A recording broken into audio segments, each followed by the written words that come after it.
بسم اللہ الرحمن الرحیم۔ السلام علیکم ورحمۃ اللہ وبرکاتہ۔ صرف 5 منٹ کا مدرسہ قرآن و حدیث کی روشنی میں 4 ربیع الثانی۔ نمبر 1، اسلامی تاریخ۔ حضور اقدس صلی اللہ علیہ وآلہ وسلم کو نبوت ملنا۔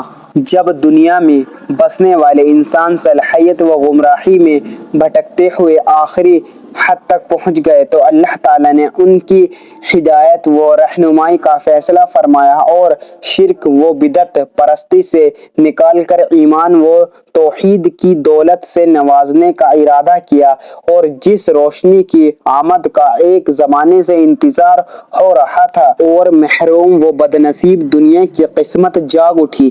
رسول اللہ صلی اللہ علیہ وآلہ وسلم غار حرا میں اللہ کی عبادت اور ذکر و فکر میں مشغول تھے کہ آپ صلی اللہ علیہ وآلہ وسلم کے حضرت جبرائیل علیہ السلام آئے اور انہوں نے کہا، پڑھیں۔ آپ صلی اللہ علیہ وآلہ وسلم نے فرمایا، میں پڑھا ہوا نہیں ہوں۔ آپ صلی اللہ علیہ وآلہ وسلم فرماتے ہیں، اس کے بعد انہوں نے مجھے پکڑ کر اتنا دبایا کہ میری قوت نچوڑ دی، پھر مجھے چھوڑ دیا اور کہا، پڑھیں۔ میں نے کہا، میں پڑھا ہوا نہیں ہوں۔ اس نے دوبارہ پکڑ کر دبایا، پھر کہا، پڑھیں۔ میں نے کہا، میں پڑھا ہوا نہیں ہوں۔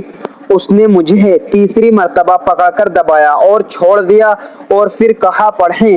اقرأ بسم ربک الذی خلق، خلق الانسان من علق، اقرأ وربک الاکرم الذی علم بالقلم، علم الانسان ما لم یعلم۔ چنانچہ میں پڑھنے لگا۔ یہ 5 آیتیں نازل ہوئی جو سب سے پہلی وحی تھی اور نبوت کا پہلا دن تھا۔ یہیں سے وحی کا سلسلہ چلا جو آخری وقت تک جاری رہا۔ نمبر 2، حضور اقدس صلی اللہ علیہ وآلہ وسلم کا معجزہ، زخمی ہاتھ کا اچھا ہو جانا۔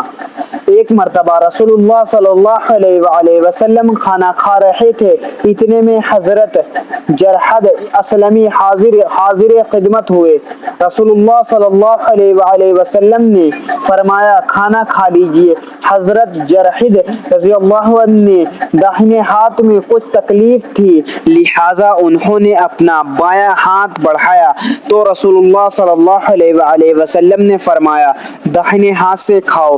حضرت جرحد نے فرمایا، اس میں تکلیف ہے، تو آپ صلی اللہ علیہ وآلہ وسلم نے ان کے ہاتھ میں پھونک ماری تو وہ ایسا ٹھیک ہوا کہ ان کو موت تک پھر وہ تکلیف محسوس نہیں ہوئی۔ نمبر 3، ایک فرض کے بارے میں، فرائض کی ادائیگی کا ثواب۔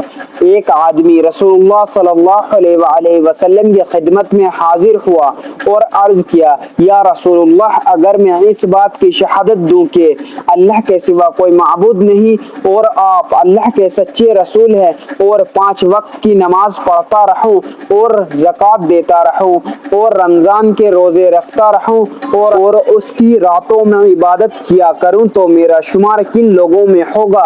آپ صلی اللہ علیہ وآلہ وسلم نے فرمایا، تمہارا شمار صادقین اور شہداء میں ہوگا۔ نمبر 4، ایک سنت کے بارے میں، حکمت کے لیے دعا۔ حکمت اور صلح تقوی حاصل کرنے کے لیے یہ دعا پڑھیں، ربی ہب لی حکما والحقنی بالصالحین۔ ترجمہ، اے ہمارے پروردگار، ہمیں حکمت عطا فرما اور نیک لوگوں میں شامل فرما۔ نمبر 5، ایک اہم عمل کی فضیلت، دعا کرنے والے کی دعا پر آمین کہنا۔ رسول اللہ صلی اللہ علیہ وآلہ وسلم نے فرمایا، جب کچھ لوگ جمع ہوں اور ان میں سے کوئی ایک آدمی دعا کرے اور دوسرے آمین کہیں تو اللہ تعالیٰ ان کی دعا قبول فرماتا ہے۔ نمبر 6، ایک گناہ کے بارے میں، فساد پھیلانے کی سزا۔ قرآن میں اللہ تعالیٰ فرماتا ہے، جو لوگ اللہ اور اس کے رسول سے لڑتے ہیں، زمین میں فساد کرنے کی کوشش کرتے ہیں، ایسے لوگوں کی بس یہی سزا ہے کہ وہ قتل کر دیے جائیں یا سولی پر چڑھا دیے جائیں یا ان کے ہاتھ اور پاؤں مختلف جانب سے کاٹ دیے جائیں یا وہ ملک سے باہر نکال دیے جائیں۔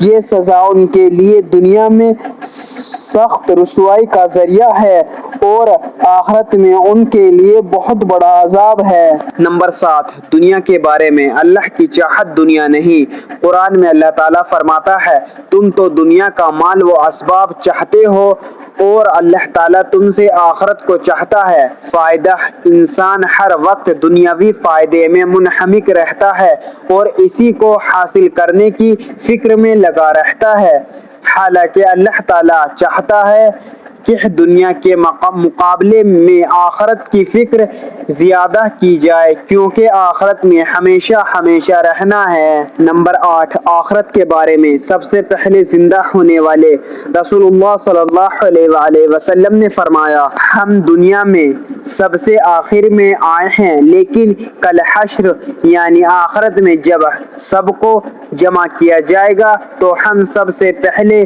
زندہ کیے جائیں گے۔ نمبر 9، قرآن سے علاج، بچھو کے زہر کا علاج۔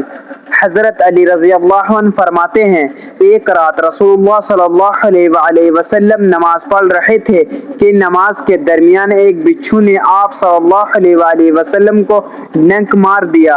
رسول اللہ صلی اللہ علیہ وآلہ وسلم نے اس کو مار ڈالا۔ جب نماز سے فارغ ہوئے تو فرمایا، اللہ تعالیٰ بچھو پر لعنت کرے، یہ نہ نمازی کو چھوڑتا ہے اور نہ غیر نمازی کو۔ پھر پانی اور نمک منگوا کر ایک برتن میں ڈالا اور جس انگلی پر بچھو نے ڈنک مارا تھا اس پر پانی ڈالتے اور ملتے رہے اور سورہ فلق اور سورہ ناس پڑھ کر اس جگہ پر دم کرتے رہے۔ نمبر 10، نبی کریم صلی اللہ علیہ وآلہ وسلم کی نصیحت۔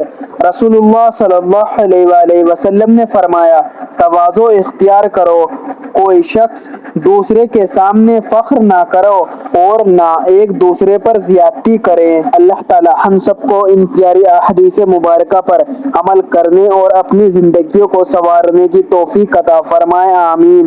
مزید اسی طرح کے اسلامک ویڈیو کے لیے چینل زما ملک کو سبسکرائب کریں اور ویڈیو کو لائک اینڈ شیئر ضرور کریں۔ جزاک اللہ، شکریہ۔